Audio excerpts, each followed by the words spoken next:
to remember its wisdom that is there for us, that connects us to the divine, to the unseen realms, to a deeper layer within ourselves, and to the space that's holding our creativity, our wisdom, and instinct and intuition as women. Welcome to Intuition Unlocked, the podcast for women who feel overwhelmed, stretched thin, or disconnected from themselves, and are craving a deeper return to who they are. We explore how to reconnect with your intuition, live more in tune with your natural rhythms and the world around you, and help you learn to deeply nourish your body, mind, spirit, and inner self, so you can move through life with more clarity, confidence, and a grounded sense of self-trust. I'm your host, Olivia Ashley, and I am so glad you're here.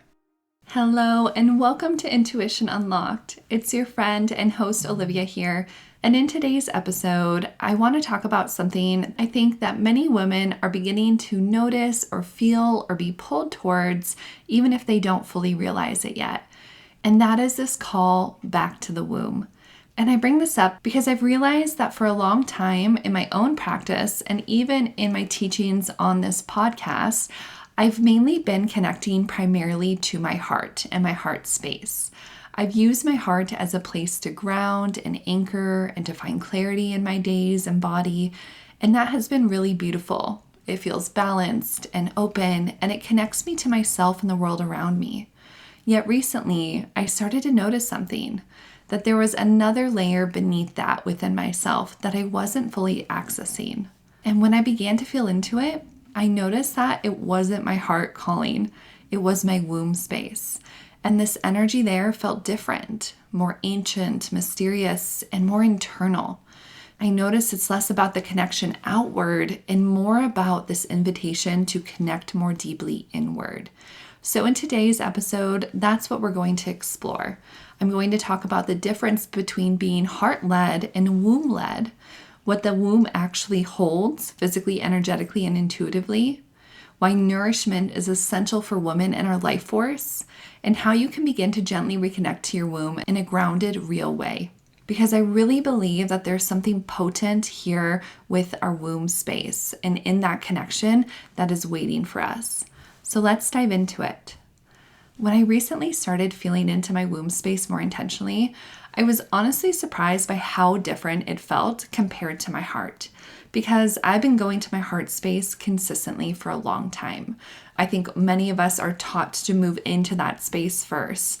And to me, my heart feels open and expansive and connected. It's an amplifier. But when I started to realize that I have not been connecting to my womb in a very deep way, even though I have had 4 babies and am recently postpartum, I noticed that when I sit with it, there is this deep well there. It's quiet, it's dark, it's mysterious and magnetic, and full of something I can't even quite name yet because I haven't been spending time connecting to her. And it doesn't feel like it's something that I just could access quickly and really understand it. It feels like something I have to enter more slowly. And what I realized in noticing this difference between my heart and my womb is that my heart connects me to the world and those around me. It's like a filter between my inner and outer world. Whereas my womb connects me to myself, as well as my body and my lineage, and to something very ancient. And I think many of us, including myself, have simply not been taught how to feel our wombs or to be directed to drop into our womb space and how to hear her.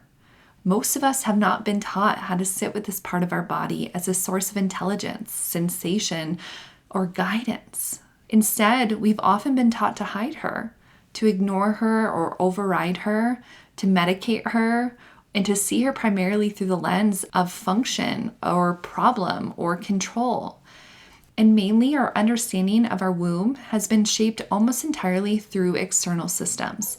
So through the medical language that we've been giving, through symptom management that we often need as women with cycles, through being told what is normal, what is not, what needs to be fixed, regulated, or managed. And while there's absolutely a place for that support, that's not what I want to speak to here.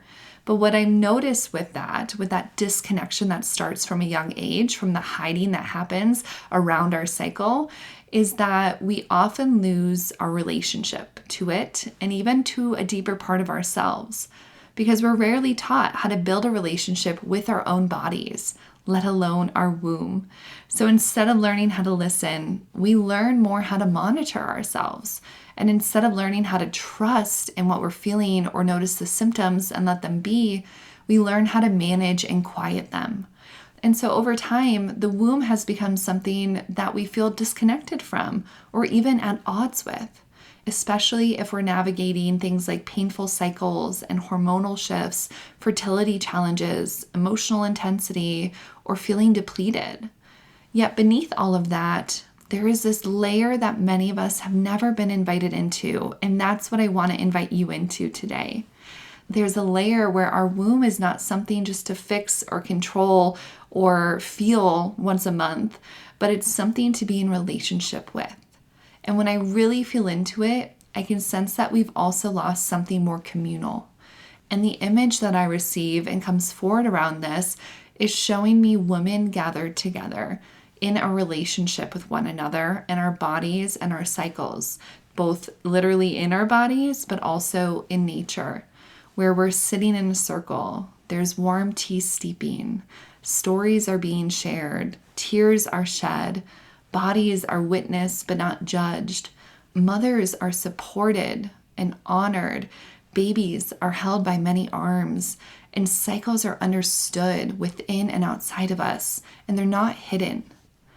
It's a very beautiful, embodied, supportive container that we have unfortunately lost sight of in our current day. It's a space where these transitions of womanhood, bleeding, pregnancy, birth, postpartum, aging, were not rushed through or medicalized alone, but they were honored and tended and held. And I think so many of us are feeling the absence of that because we're not just missing information in this time. We have an overabundance of content and consumption and information at our fingertips. What we are missing right now is context and care and connection and tradition.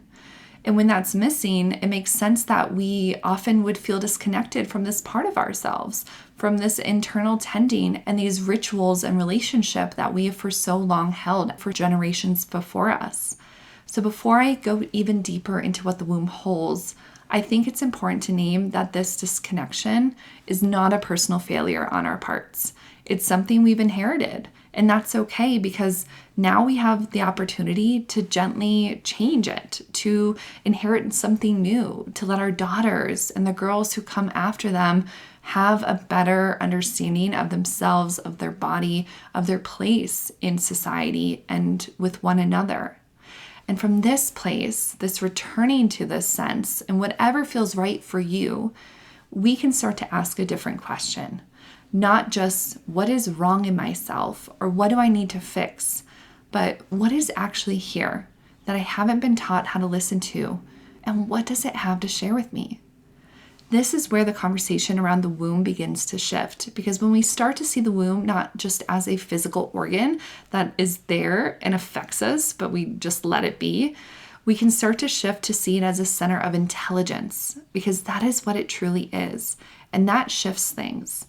So let's talk about the womb as a center of intelligence. When we talk about the womb, I'm not just talking about reproduction and its biological function, but it is important to understand how biologically the space is very intelligent because it's deeply connected to our hormones, the nervous system, the endocrine system, the cyclical rhythms of the body, of creation, of birthing babies. And in traditions like Chinese medicine, the womb is connected to the kidney and the blood systems, which are seen as the root of life force, vitality, and longevity.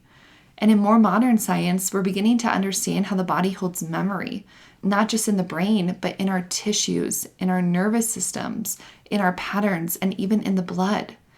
And the womb space is incredibly sensitive.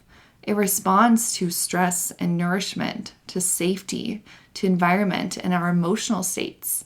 So when we speak of the wisdom of our womb, it's not abstract at all. It's actually taking into account this combination of its physiological intelligence and the emotional processing that happens and the deep intuitive awareness that is rooted there. So why have we lost connection to this space knowing all of that? Well, I think it's because culturally we have been taught to live from our head.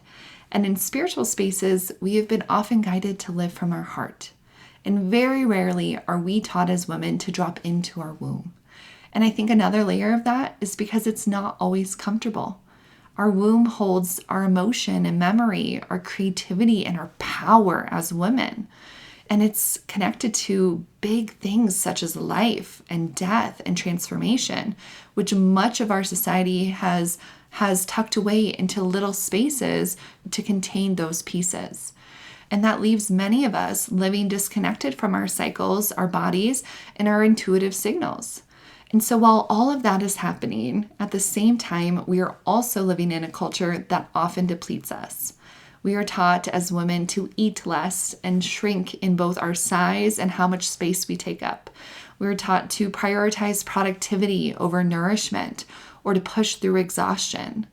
But the female body is not designed for constant depletion. That depletion takes from us. It is actually designed for rhythm, nourishment, and restoration. And when it has those, it restores us. So let's talk further about that nourishment and what that really means, because it's an important piece. Because while I want to speak to the womb energetically and its tending and its intuitive knowledge that's there, I first want to speak to it as a physical living system that actually requires nourishment. It is core to our vitality and longevity and our life force. And in many traditional systems, the womb is considered a space that thrives on warmth, circulation, and nourishment. And when those are lacking, you can begin to feel that in both your physical cycles and your overall vitality. So each month through our cycles, you are building blood, releasing blood, and shifting hormonally. During pregnancy, the body gives deeply of itself to grow new life. It literally takes from your being to give to your baby, to grow it, to nourish it. So if you are not taking in what you need on a day-to-day basis, your body is miraculous and smart, and it will take from your bones, from your blood, from your stores to offer those minerals and vitamins and nourishment to the baby to sustain its life, which is so beautiful, but that leaves you in a depleted state. And not many people are talking about that. I don't think it's really understood how much effort and tending women need in pregnancy, during the birth, and postpartum especially, to recoup those stores. So there is that need in postpartum for this significant replenishment. Yet we aren't taught how to do that. We aren't taught how to restore our body and the minerals and the vitamins that we need, whether it's just from your monthly cycle or from these bigger life changes like pregnancy, postpartum, perimenopause, menopause. And so we end up as a society of women who are undernourished, who are depleted and disconnected from ourselves, and we are struggling to access our full vitality. And when we are in those states, we can't function in our fullest capacity, nor can our womb. So physically, energetically, and intuitively, we are depleted. So part of reconnecting to the womb is actually relearning how to nourish ourselves. And there are so many ways you can nourish yourself. I think that's where you start to get intuitive and say, what do I need? How do I tend? And I think the first steps are often feeding yourself more food, more whole foods, more nourishing, warming foods, as well as tending to your body system, your emotions, right? When I speak to my own children, I often speak to are our needs being met from a stance of the spiritual body, the emotional body, the physical body, and the mental body. And we go through each of those and say, how am I doing on those? What do I do day to day that's tending to those and supportive? So you can use that as a lens if that feels good to start to check in and sense if you are nourished or depleted in any of those areas, and then start to go into that further.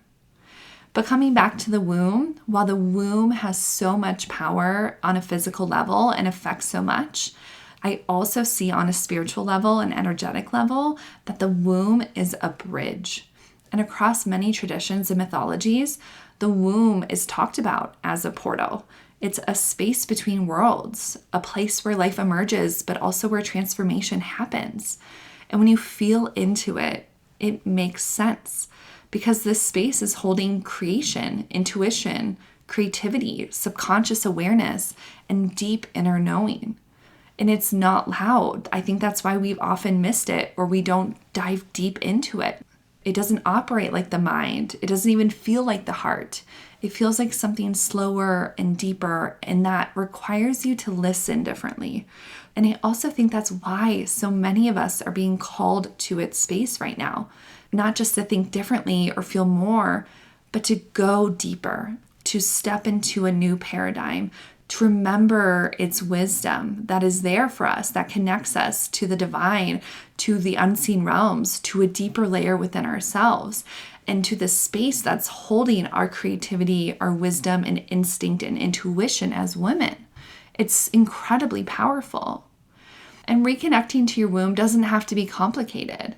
It actually, I think, happens through a lot of simplicity, through a lot of the same mechanisms and practices that we turn to when we're looking to connect to our intuition, when we're looking to make space in our days and in ourselves, when we're looking to hear the messages and the subtleties that is happening all around us.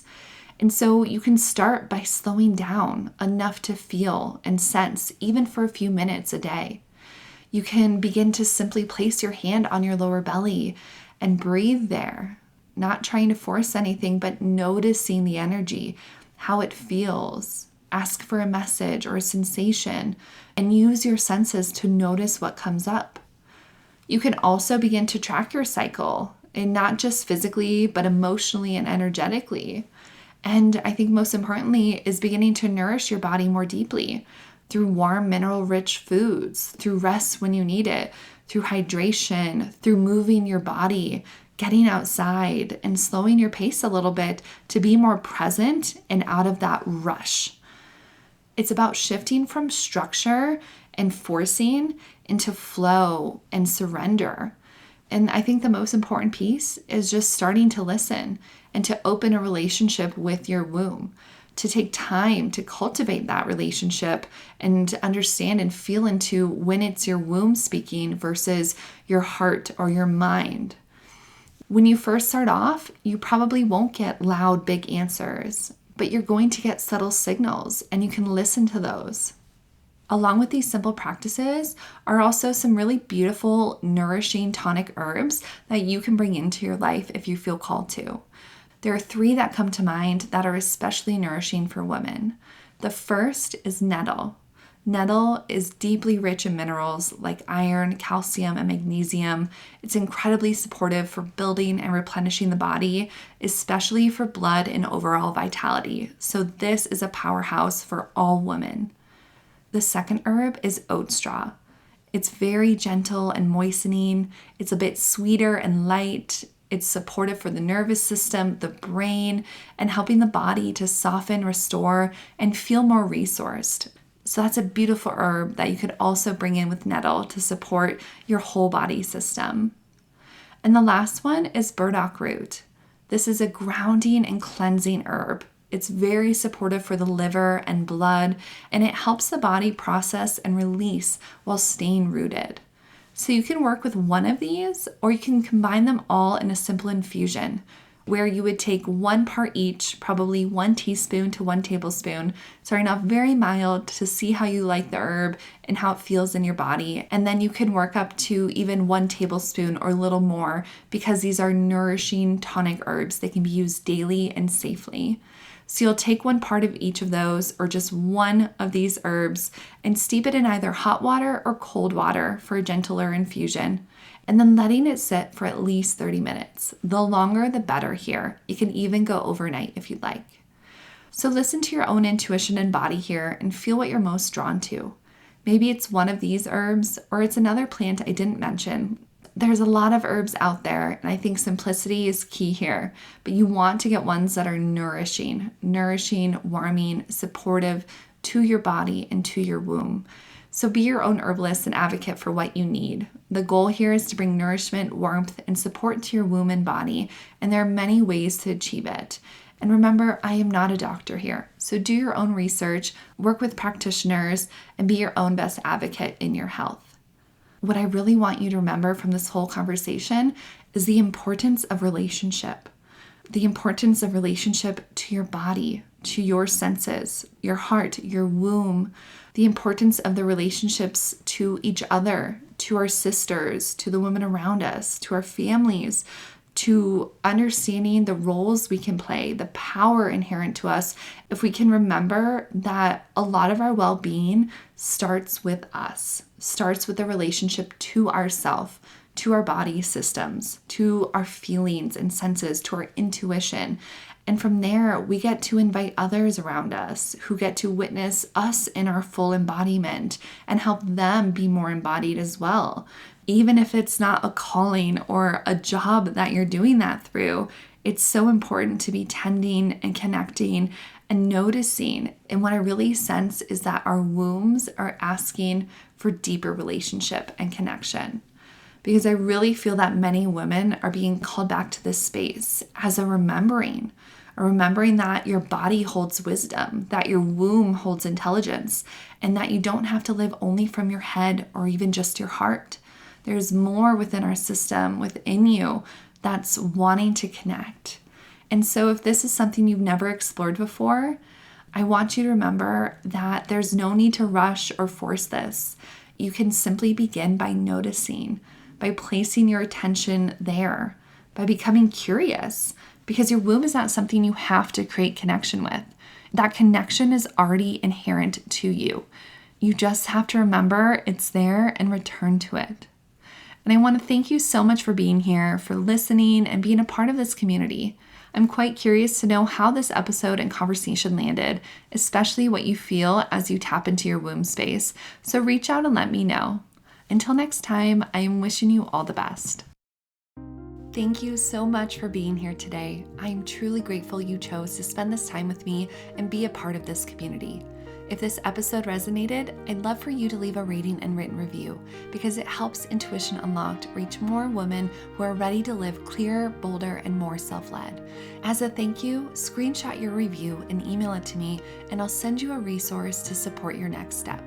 And until next time, root into your truth, rise into your power, and radiate your light.